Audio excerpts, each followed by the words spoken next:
Hello friends, welcome back to my YouTube channel. বন্ধুরা, আজকে আমি তোমাদের কাছে আলোচনা করতে চলেছি উইলিয়াম বাটলার ইয়েটসের লেখা দ্য সেকেন্ড কামিং কবিতাটি। So before I starting the poem, I would tell you something about the background of the poem, অর্থাৎ কবিতার ব্যাকগ্রাউন্ড সম্পর্কে আমাদের কিছু জানা প্রয়োজন। কোন সময় কবিতাটি লেখা হয়েছিল বা সেই সময়কার অবস্থাটা কেমন ছিল, দেখো তাহলে শুরু করা যাক। The poem the second coming was written at the background of bloodshed and political instability. First World War was started in 1914. The Bolshevik upset the social system with the Red Revolution and it ended with the collapse of Tsar dynasty. Years was troubled with the rising anarchy with the world. This poem is the vision of coming of an antichrist.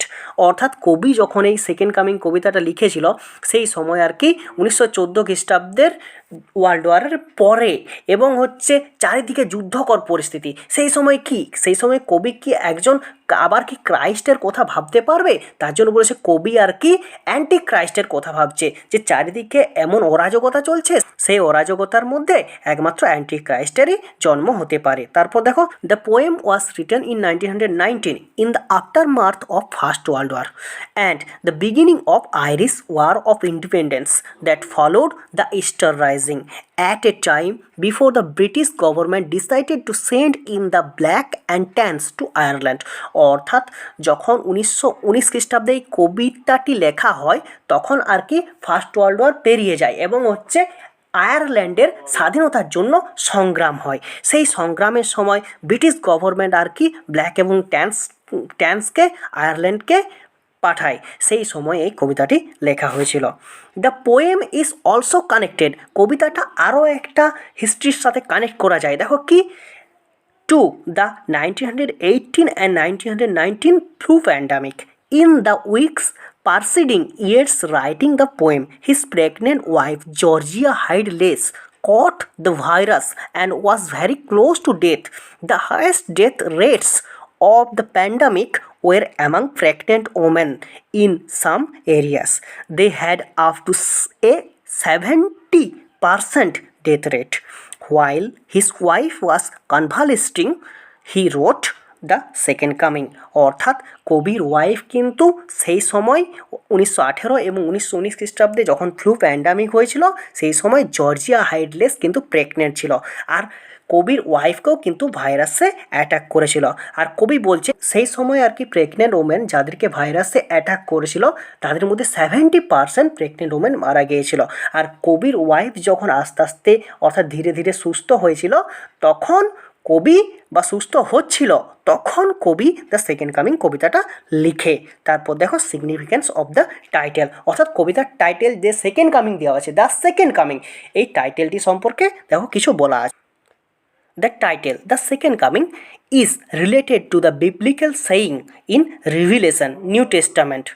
In Revelation, it is said that when the world is turned into anarchy, sin, the second coming of Son of God will be evident. In this poem, however, the poet envisions a new type of beast walking towards Bethlehem.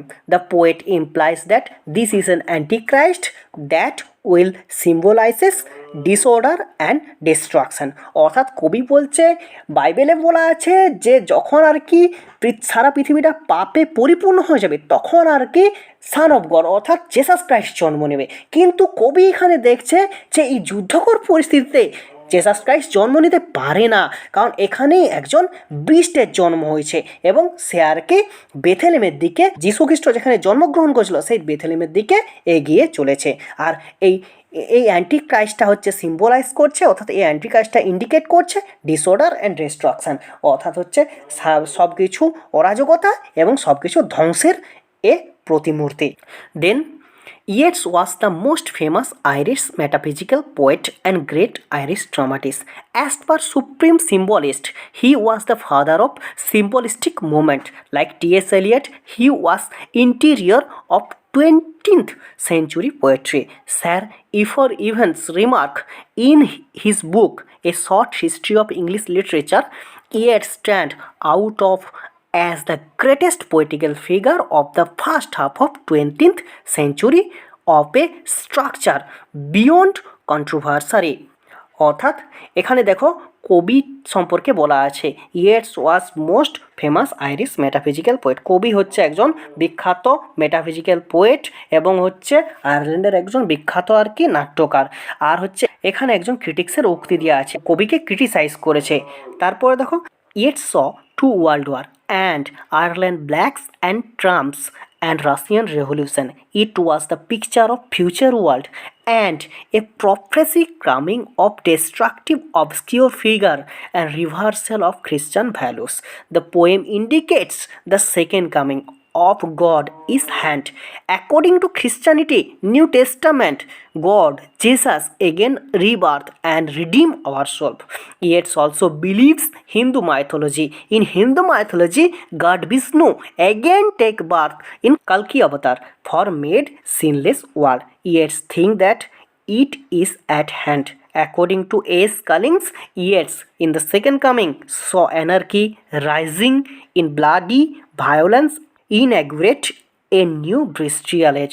অর্থাৎ দেখো এখানে আর কি কবি আর কি হিন্দু মাইথোলজিতেও বিশ্বাস করতো এবং খ্রিস্টানিতেও বলা আছে নিউ টেস্টামেন্টে যে যখন সারা দুনিয়া পাপে পরিপূর্ণ হয়ে যাবে তখন জেসাস ক্রাইস্ট আবার জন্ম নেবে। কল্কি অবতারে হিন্দু মাইথোলজিতে গড বিষ্ণু জন্ম নেবে এবং সারা পৃথিবীকে আর কি পাপ থেকে মুক্ত করবে।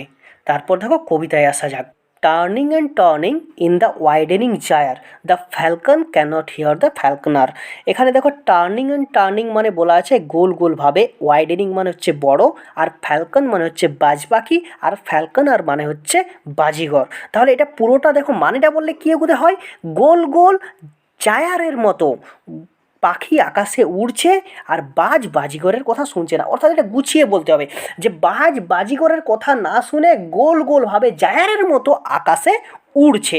দেখো এখানে জায়ারটা কী বটে, জায়ারটা হচ্ছে a gyre is Yeats conception of history.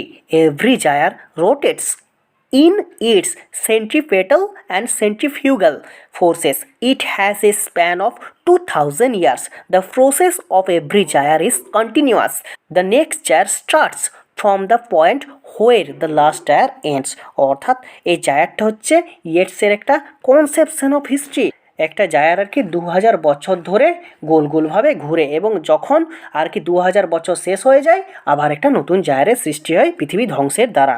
এখানে দেখো the falcon can not hear the falconer. এখানে কি বলেছে কবি এই লাইনটার মধ্যে, in the wake of bloodshed and anarchy the poet feels that human being a turning way from faith. A falconer control a falcon by hood or jesses and bell. He controlled the movement of flight of the falcon. Similarly, once Christianity controlled human passion, but in the turning of widening gyre, Church and Christianity can no longer control human passion for the evil. অর্থাৎ দেখো এখানে কি বলা হয়েছে যে আগে ফ্যালকনের কথা শুনতো, সেরকমভাবে আগে খ্রিশ্চানিটি হিউম্যান প্যাশনটাকে কন্ট্রোল করতে পারত, কিন্তু এখন খ্রিশ্চানিটি হিউম্যান প্যাশনটাকে কন্ট্রোল করতে পারছে না। সেইরকমভাবে ফ্যালকনকেও কন্ট্রোল করতে পারছে না। তারপরে দেখো কি বলা হয়েছে, things fall apart the centre can not hold. Fall মানে হচ্ছে ভাঙছে, সেন্টার মানে হচ্ছে কেন্দ্র। সব কিছু ভাঙছে, কেন্দ্র ধরে রাখতে পারছে না। এই লাইনটার মধ্যে দেখো কবি কি বলতে চেয়েছে, with the turning of widening gyre everything is falling apart. অর্থাৎ এই যে আমরা ওয়াইডেনিং জায়ারের মধ্যে গোল গোলভাবে ঘুরছি, সমস্ত কিছু ভেঙেই চলেছে। The poet implies that centre of spiritual power is faith which cannot control the rising anarchy. অর্থাৎ রাইজিং অ্যানার্কি এই স্পিরিচুয়াল পাওয়ারটাকে কন্ট্রোল করতে পারছে না। The modern world is facing with the terror of science modern weapons. অর্থাৎ এই বর্তমান সময়টা অর্থাৎ মডার্ন ওয়ার্ল্ডটা আর কি সায়েন্স এবং মডার্ন ওয়েপন্সে ভরে গেছে। This deadly weapons have replace spiritual power, centre no longer holds is power. অর্থাৎ কেন্দ্র এই শক্তিটাকে ধরে রাখতে পারছে না।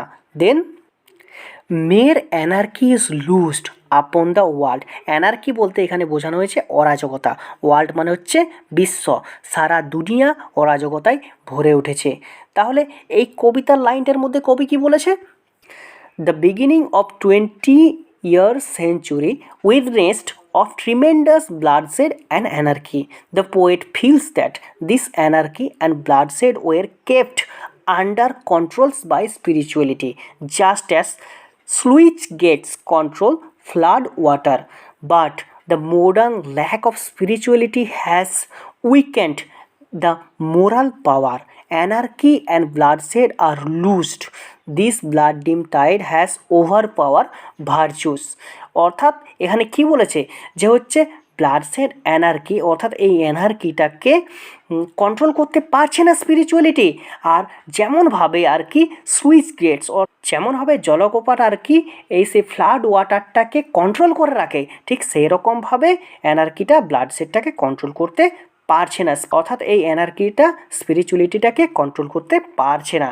দেখো তারপরে কি বলা হয়েছে, the lines echoes Noah's flood. এই লাইনটার মধ্যে নোয়াস ফ্লাডের কথাও বলা আছে with ironical tone. In that deluge the vice were destroyed and virtues were preserved, but here a reversal of earlier flood is taking place.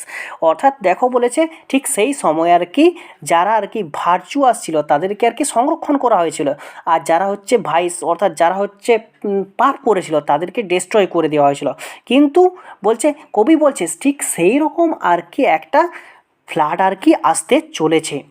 তারপরের লাইনে দেখো কি বলা আছে, দ্য ব্লাড ডিম টাইড ইজ লুজ। টাইড বলতে জোয়ার, বলছে রক্তের রঙের মতো জোয়ার আসছে। অ্যান্ড এভরিওয়ের, এবং সমস্ত জায়গায় the ceremony of innocent is drowned, অর্থাৎ হচ্ছে নিরীহ মানুষের উপর অত্যাচার বাড়ছে, নিরীহ মানুষকে ডোবানো হচ্ছে।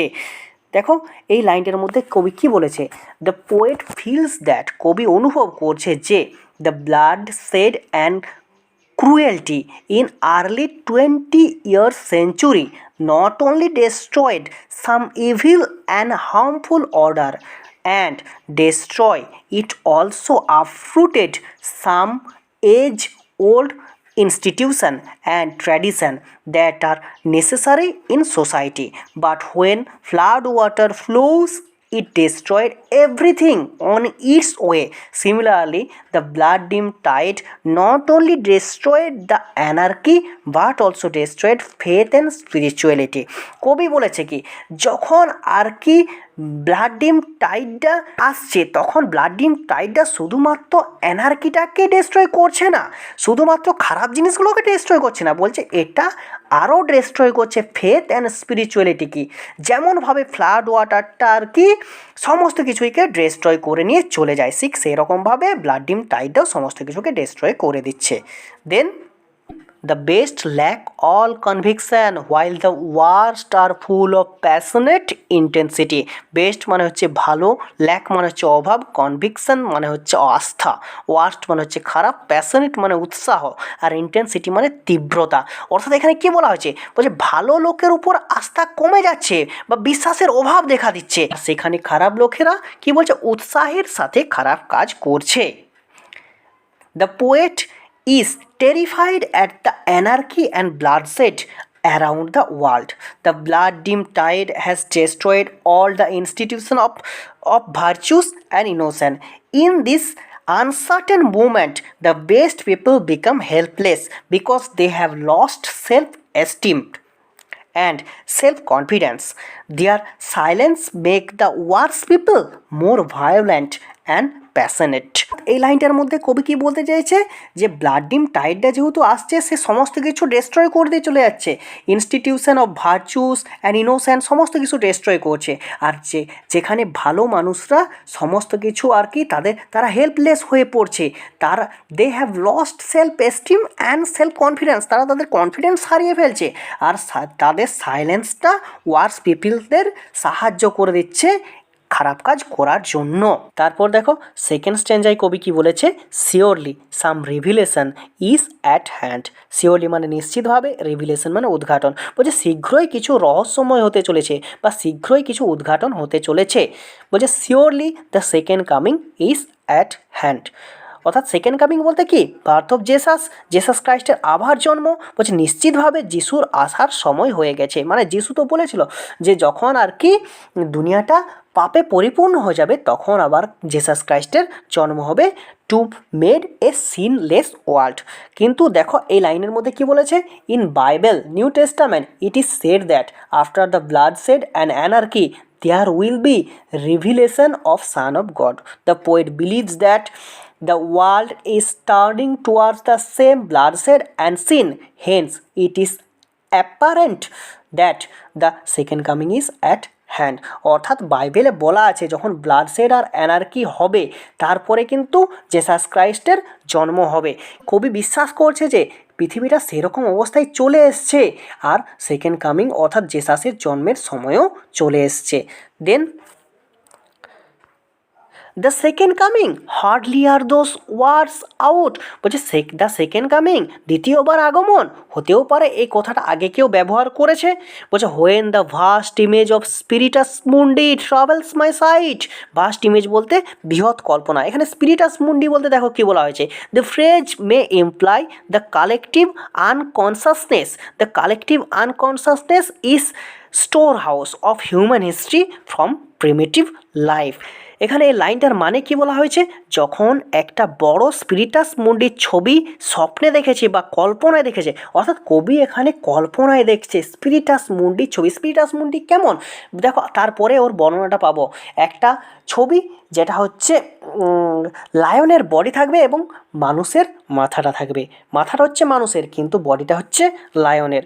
সামওয়ের in the sand of the desert, বলছে কোথাও না কোথাও, সামওয়ের মানে কোনো জায়গায়, স্যান্ডস মানে হচ্ছে বালির মধ্যে, আর ডেজার্ট মানে মরুভূমিতে, বলছে কোথাও না কোথাও মরুভূমিতে বালির মধ্যে, বলছে a shape with lion body and the head of a man. Shape মানে হচ্ছে চেহারা, বলছে যার শরীর সিংহের মতো আর মাথাটা একটা মানুষের। দেখো এই মাত্র বললাম এটা স্পিরিটাস মুন্ডির আর কি চেহারার বিবরণ বা বর্ণনা।